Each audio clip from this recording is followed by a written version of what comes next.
بہت سے ممالک میں کورونا کی ویکسین کی تیاری کے دعوے کیے جا رہے ہیں، مگر ان کی کامیابی کا فی الحال کچھ نہیں کہا جا سکتا۔ زندگی معمول پر آنے میں ابھی وقت لگے گی، اور اب سب سے پہلے معمول پر زندگی صرف امیر ممالک میں آئے گی۔ ان کا کہنا تھا کہ کرونا کی تیاری کے بعد اس کی امریکہ میں تقسیم اور دوسرے ممالک کو فراہمی میں اختلافات بھی پیدا ہو سکتے ہیں۔ خیال رہے کہ بل اور میلنڈا گیٹس فاؤنڈیشن کو $36 بلین فراہم کیے ہیں۔ اس امداد سے غریب ممالک اور صحت کے مسائل سے دوچار ممالک کو کورونا کی روک تھام میں تعاون فراہم کیا جائے گا۔ امریکہ میں پریزیڈنشیل الیکشن سے پہلے کورونا ویکسین مارکیٹ میں لانے کا امریکی صدر ڈونلڈ ٹرمپ کا خواب چکنا چور ہو گیا ہے، کیونکہ FDA نے اس امکان کو ہی مسترد کر دیا۔ امریکہ میں ٹرمپ کے اس دعوے کو FDA نے مسترد کر دیا ہے، جس میں ٹرمپ نے کہا تھا کہ نومبر پریزیڈنشیل الیکشن سے پہلے کورونا کی ویکسین امریکہ کی مارکیٹ میں آ جائے گی۔ FDA نے واضح کیا کہ کورونا وائرس کی ممکنہ ویکسین کی مارکیٹ میں دستیابی میں کم از کم مزید 2 ماہ لگیں گے۔ The vaccines, we have many companies that are in final stages for the vaccines, Johnson & Johnson, Moderna, Pfizer, all great companies, but many of them. And we're going to have a great vaccine very, very shortly. I think we should have it before the election, but frankly, the politics gets involved, and that's okay. They want to play their games. It's going to be right after the election. But we did it, nobody else. Nobody else would have been able to do it. The FDA has acted as quickly as they've ever acted in history. There's never been a time, and no president's ever pushed them like I pushed them either, to be honest with you.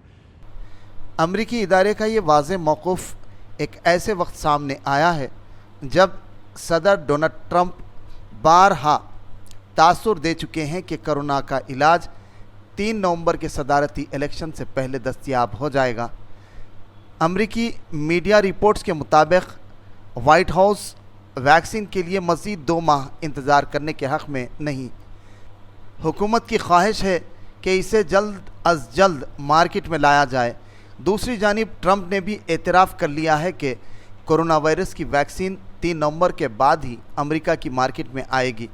انہوں نے ایک video message میں نام لیے بغیر اپنی مخالف party democratic پر الزام لگاتے ہوئے کہا کہ الیکشن سے پہلے ہمارے پاس ویکسین ہونا چاہیے، لیکن واضح ہے کہ پالیٹکس ہو رہی ہے اور یہ ٹھیک ہے، وہ اپنا کھیل کھیلنا چاہتے ہیں۔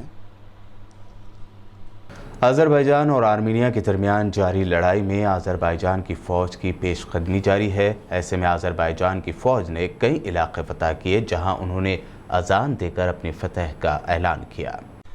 آرمینیا کے ساتھ لڑائی میں آذربائیجان کے فوجیوں کی جیت کا سلسلہ جاری ہے۔ آذربائیجان کی فوج کی نیگورنو کاراباخ کے علاقے کی جانب پیش قدمی جاری ہے۔ حملے میں شدید نقصان کی وجہ سے آرمینیا کی فوج کئی موقعوں پر میدان چھوڑ کر بھاگ گئی ہے۔ آذری فوج کی پیش قدمی جاری ہے اور مزید 3 دیہات سے قبضہ چھڑا کر اپنی پوزیشن مستحکم کر لی گئی ہے۔ کئی علاقوں پر قبضے کے بعد آذربائیجان کی فوج کے سپاہیوں نے اذان دے کر اپنی فتح کا اعلان کیا۔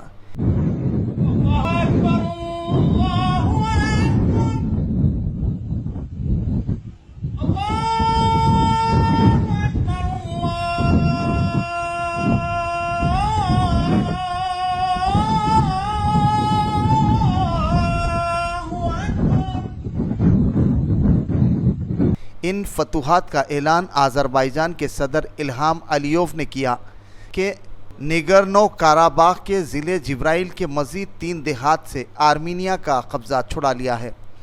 بتا دیں کہ عالمی سطح پر نیگورنو کاراباخ آذربائیجان کا تسلیم شدہ علاقہ ہے، تاہم اس پر آرمینیا کے قبائلی گروہ نے فوج کے ذریعے قبضہ کر رکھا ہے۔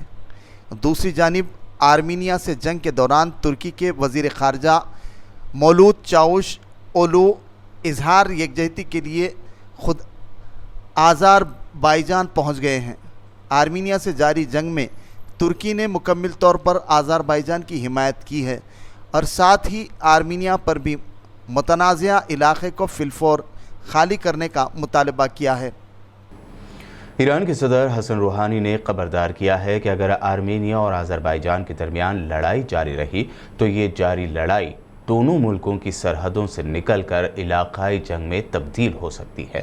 اپنی کابینہ کے ایک اجلاس میں ایرانی صدر حسن روحانی نے جنگ سے متعلق اپنی تشویش کا اظہار کیا۔ ایران کی شمال مغربی سرحد آرمینیا اور آذربائیجان دونوں ملکوں سے ملتی ہے اور تہران کے ان دونوں پڑوسیوں سے اچھے سفارتی تعلقات ہیں۔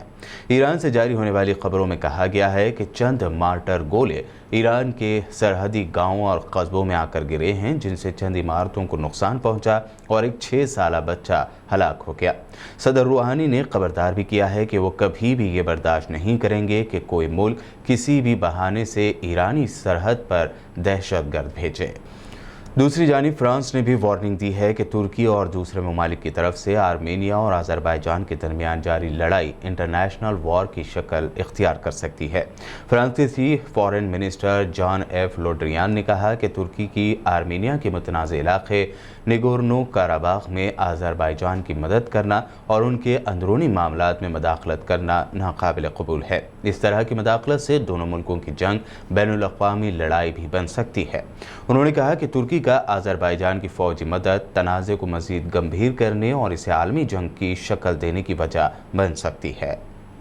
جنگ زدہ ملک یمن کے مغرب میں الحدیدہ گورنری کے نواحی علاقے حیث میں سرکاری فوج کے ساتھ جھڑپ میں ایرانی حمایت یافتہ حوثی ملیشیا کا ایک فیلڈ کمانڈر شیخ الدین خالد عبد الرحمن عبد الوہاب المعروف ابو نور اپنے 5 ساتھیوں سمیت ہلاک ہو گیا۔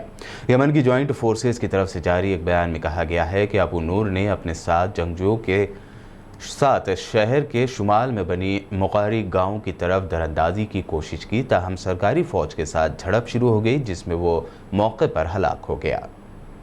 بلیٹن میں خبروں کا سلسلہ لگاتار یوں ہی جاری رہے گا۔ فی الحال رکتے ہیں ایک چھوٹے سے بریک کے لیے۔